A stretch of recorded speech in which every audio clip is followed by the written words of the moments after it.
এই দেখুন বন্ধুরা, ফুলকপির মঞ্চুরিয়ান রান্নাটা দেখতে থাকুন।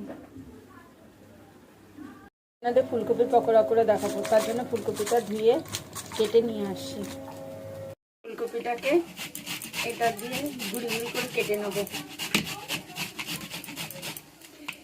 কেটে নিয়ে আসছি, আপনাদের দেখাচ্ছি। তারপর এই দেখুন বন্ধুরা, ঠিক এরকম ভাবে কেটে নিয়েছি।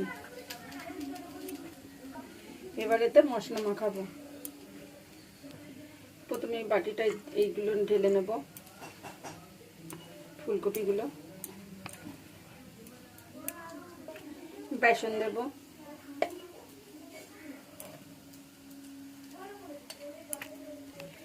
চালের গুঁড়ো দেব,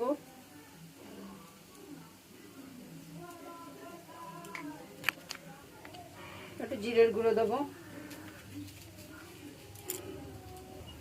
একটু লঙ্কা দেব, হলুদের গুঁড়ো দেব, নুন দেব স্বাদ অনুযায়ী। এবার সব ভালো করে মাখিয়ে নেব। এটাতে জল লাগবে না, এই ফুলকপির ইয়েতেই মাখা হয়ে যাবে।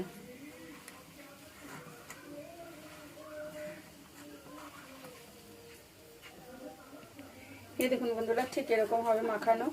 এবার রেখে দেবো কিছুক্ষণ। এগুলো ঠিক এরকম গোল গোল করে দিয়ে দেবো।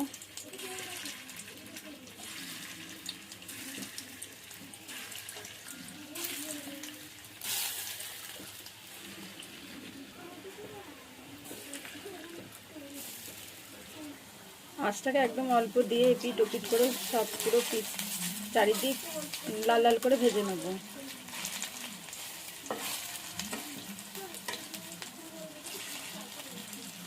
এদিকে চারিদিক হয়ে গেছে, এবার নামিয়ে নেবো।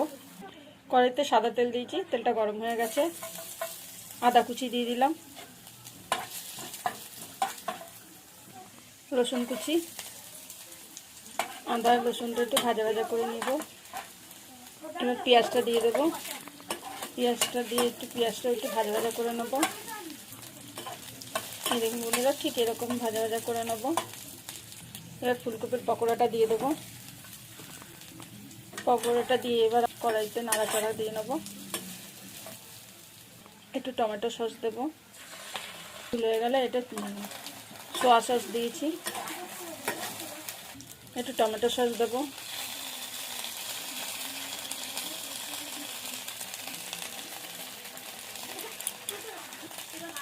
এই পকোড়ার সঙ্গে ভালো করে মিশিয়ে নেব।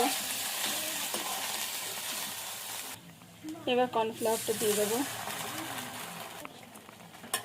এটা পুরো মিশিয়ে নেব। অল্প একটু নুন দেবো, সবটাই নুন দেওয়া আছে বলে। একটু চিনি দেবো। চিনিটা দিয়ে একটু নাড়াচাড়া করে নেবো। নামাবার আগে একটু ধনেপাতা দিয়ে দেবো। ফুলকপির পকোড়া করে ঠিক এরকম করবেন, খেতে খুব ভালো লাগে। একবার ঠিক এরকমভাবে করে খেয়ে দেখবেন। রান্নাটা কেমন হয়েছে বলবেন।